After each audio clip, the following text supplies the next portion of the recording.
నా గురువైన బ్రహ్మర్షి పితామహ పత్రిజీ గారికి ఆత్మపూర్వకంగా ప్రణమిల్లుతూ, అలాగే గురు పరంపరకి ప్రణమిల్లుతూ, గణపతి సందేశాలు పార్ట్ 2లో బ్రహ్మర్షి పితామహ పత్రిజీ, పార్ట్ 2లో నేను సి అరుణ. నేను 1992 నవంబర్లో ధ్యానం మొదలుపెట్టాను. వెంటనే వివిధమైన స్థలాలను, మాస్టర్లను చూడడం కూడా జరిగింది. మొదటి వారంలోనే ఎప్పుడూ మాస్టర్లందరూ వచ్చి పెన్నులు, పెద్ద పెద్ద కాగితాలు ఇచ్చేశారు. ఆ రోజు 1993 జనవరి 11వ తేదీ. ఆ రోజు ఒక మాస్టారు ధ్యానంలో ప్రత్యక్షమై తన కోసం వ్రాయమని చెప్పారు. ఆ రోజు ఉదయమే 11 గంటలకు తలుపులన్నీ మూసివేసి కాగితాలు, పెన్ను తీసుకొని కూర్చున్నాను.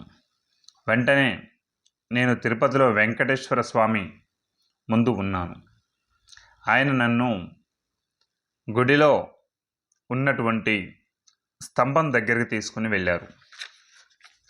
అక్కడ గణపతి మాస్టారు పళ్ళ బుట్టలపై నుంచి దిగి రావడం చూశాను. ఆయన వచ్చి నాకు పళ్ళ బుట్ట ఇచ్చారు. అయితే ఎందుకు ఇచ్చారో తెలియదు, కానీ నాకు వెంటనే తీసుకోవాలనిపించింది, తీసుకున్నాను. అప్పుడు గణపతి మాస్టారు పెన్ను తీసుకో అన్నారు. కొన్ని క్షణాలు ఎందుకు తీసుకోమన్నారో నాకు అర్థం కాలేదు. ఎందుకంటే ఏం వ్రాయాలో కూడా తెలియదు. నా మనస్సులో ఏమీ లేదు, ఏ ఆలోచన కూడా లేదు పదాలలో పెట్టడానికి. ఆ తర్వాత కొద్ది నిమిషాలలో నాలోకి మాస్టర్ గణపతి కొన్ని ఆలోచనలను ప్రవేశపెట్టారు.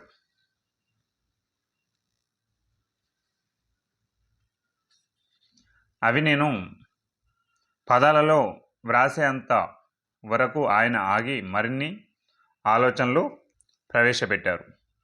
ఆ విధంగా నా మొదటి ఆటో రైటింగ్ సందేశం, మెసేజ్ 10 నిమిషాలలో వచ్చింది. ఆ రోజు నుంచి ధ్యానం చేయటం, పుస్తకాలు చదవటం, ఆటో రైటింగ్ చేయటం మొదలుపెట్టారు. అప్పటికే సేత్, రాంప, రజనీష్, కాస్టనెడా ఇంకా ఎంతోమంది మాస్టర్లు రాసిన పుస్తకాలు చదవడం జరిగింది. 1993లో ఒక రోజున నా భర్తకు ఒక ఆలోచన వచ్చింది. మాస్టర్ గణపతి ఒక చిన్న పుస్తక రూపంలో కొన్ని ఆధ్యాత్మిక విషయాలపై, అంటే చనిపోయిన తర్వాత జీవితం, ఇతర జన్మలు, కర్మ సిద్ధాంతం మొదలైన అంశాలపై వివరణ ఇస్తే బాగుంటుంది కదా అని. ఆ రోజు నేను ధ్యానం చేస్తూ ఉండగా నేను అనే పుస్తకాన్ని చూడటం జరిగింది. ఆ రోజు ధ్యానం చేస్తుంటేనట నేను అనే పుస్తకాన్ని చూడడం జరిగింది. ఎవరు? సి అరుణ గారు. వెంటనే వ్రాయి అని చెప్పడం జరిగింది. ఇంతవరకు ఎన్నో విషయాలు ఇంగ్లీష్లోకి వచ్చాయి. ఇదే తెలుగులో నా మొదటి ఆటో రైటింగ్.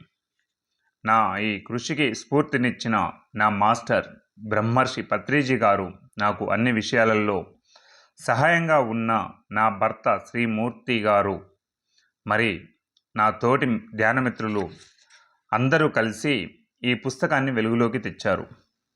అడిగిన వెంటనే ఈ పుస్తకానికి కావాల్సిన సమాచారాన్ని ఇచ్చిన మాస్టర్ గణపతికి కృతజ్ఞతలు.